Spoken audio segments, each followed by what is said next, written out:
जय हिंद दोस्तों, स्वागत है आपका और एक नए वीडियो में और एक नए टॉपिक के साथ। तो चलिए दोस्तों वीडियो स्टार्ट करते हैं। आशा करेंगे पसंद आएगा और पसंद आए तो लाइक और शेयर जरूर से कर दीजिएगा। और चैनल पर पहली बार आए, सब्सक्राइब नहीं किया तो साथ में सब्सक्राइब भी कर दीजिएगा। चलिए स्टार्ट।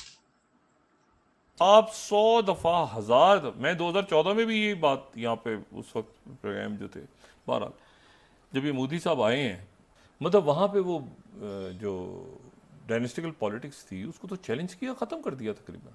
आईएमएफ ये कहा है कि 2025 के अंदर इंडिया जापान को क्रॉस कर जाएगा as a fourth largest economy. कमाल बात नहीं है कि एक मुल्क में चाय बनाने वाला जो है वो वजीर आजम बन जाता है। हमारे यहाँ देखें, इस्लामाबाद में थाना मारगला की हुदूद से गैर मुल्की शहरी को अगवा कर लिया गया। ये जो प्रोजेक्शन है, क्योंकि इंडिया की जो जीडीपी है वो कहा जा रहा है that will be 4.339 trillion in 2025 as compare to Japan which will be 4.3103 trillion. Japanese के ऊपर अटैक, 5 इंजीनियर से कराची में अटैक हुआ। फिर आज ये खबर है कि सऊदीया का जो एक सिटीजन था इस्लामाबाद में, उसे किडनैप ही कर लिया गया है। क्या कहना चाहेंगे? सबसे पहले तो ये बताएं, ऐसी खबरों से इंटरनेशनल लेवल पे जो दूसरे कंट्रीज हैं, जो फॉरेनर हैं, जो यहाँ पे आते हैं या बिजनेस के हवाले से या ओवरऑल, क्या उनके ऊपर इम्पैक्ट पड़? सिंस ये बात चल रही है कि प्राइम मिनिस्टर मोदी ने ही पावर में आना है, तो this is going to be huge win for India. और ये जो आईएमएफ का फोरकास्ट है, चाइना जो है वो पाकिस्तान से खफा नज़र आ रहा है और मेरे ज़राए ये इस बात की तस्दीक कर रहे हैं, अभी तक वहाँ पर काम शुरू नहीं हो सका।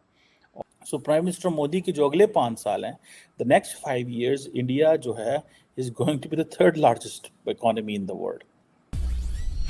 Hello friends, Jai Hind. Hindustan special में आपका स्वागत है दोस्तों।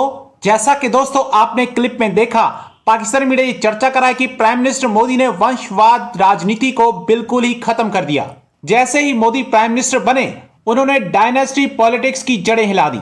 दूसरी तरफ पाकिस्तान में जापानी नागरिकों पर हमले के बाद अब सऊदी सिटीजन को किडनैप कर लिया गया है। आए रोज पाकिस्तान में विदेशियों पर हमले होते रहते हैं और उनको किडनैप करने की खबरें आती रहती हैं। पाकिस्तानी मीडिया यह बता रहा है कि अगर ऐसा ही चलता रहा तो कोई भी पाकिस्तान की तरफ मुंह नहीं करेगा।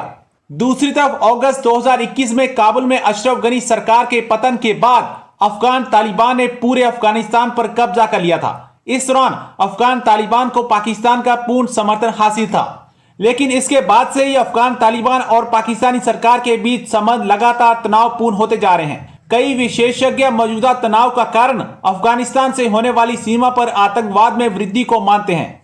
रिपोर्ट्स के अनुसार पाकिस्तान की कुछ हालिया कार्रवाई ने तालिबान शासन को नाराज कर दिया है। आप 100 दफ़ा हजार मैं 2014 में भी ये बात यहाँ पे उस वक्त प्रोग्राम जो थे, बहरहाल जब ये मोदी साहब आए हैं, इन पे बड़े इल्ज़ाम आगे पीछे, वो गुजरात है। लेकिन मैं कहता था कि कितनी अजीब बात है कि एक शख्स जो है जिसको हमारे यहाँ मजाक उड़ाया जाता था कि चाय वाला देखो ना, चाय बेचने वाले को वजीर आजम बन गया, ये बन गया, मैं मजाक उड़ाता था। कमाल बात नहीं है कि एक मुल्क में चाय बनाने वाला जो है वो वजीर आजम बन जाता है। हमारे यहाँ देखें, हमारे यहाँ जो है अगर पता चले कि किसी का घर छोटा है, वहाँ को आने को तैयार नहीं होता कोई वजीर या कोई साहब बहादुर।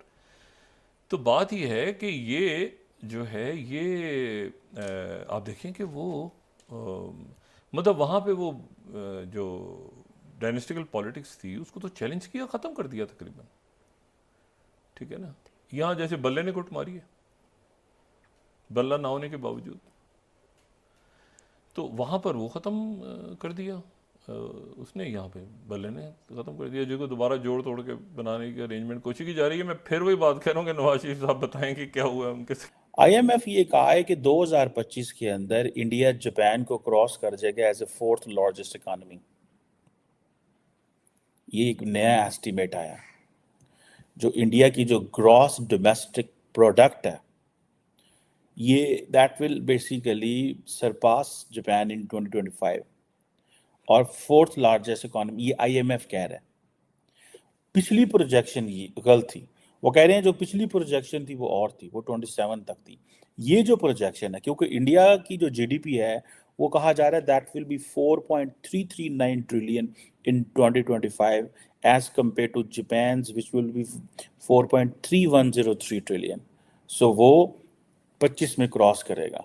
ये है इन केस अगर इंडिया के अंदर कोई सेटबैक नहीं होता, अगर प्राइम मिनिस्टर मोदी जो है he stage in power and he comes back in power, याद रखिएगा, बिकॉज इस वक्त हर बंदा इंडिया में एक ही बात कर रहा है, 75% पॉपुलैरिटी रेट है, ये है वो है, नरेंद्र मोदी पावर में आएंगे, ये होगा वो होगा।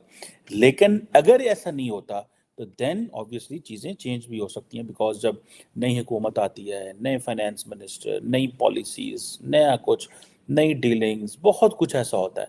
सो इस सिलसिले में सेटबैक हो सकता है। लेकिन सिंस ये बात चल रही है कि प्राइम मिनिस्टर मोदी ने ही पावर में आना है, तो this is going to be huge win for India.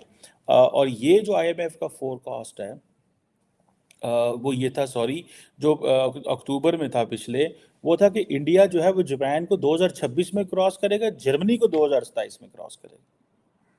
सो 26 और 27 था। सो प्राइम मिनिस्टर मोदी के जो अगले 5 साल हैं, द नेक्स्ट 5 years, इंडिया जो है is going to be the 3rd largest economy in the world. ये जो बात है वो की जा रही है। सो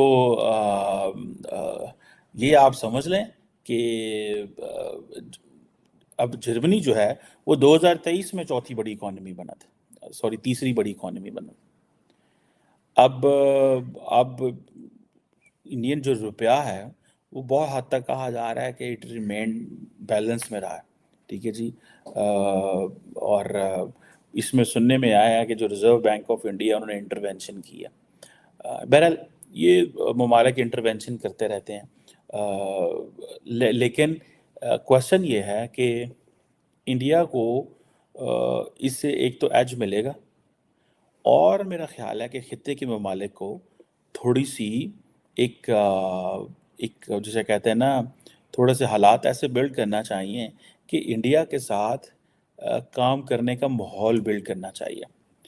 अब वो उसमें सबको फ़ायदा है, उसमें इंडिया को भी फ़ायदा है, पाकिस्तान को भी फ़ायदा है, बाकी ममालिक को भी फ़ायदा है।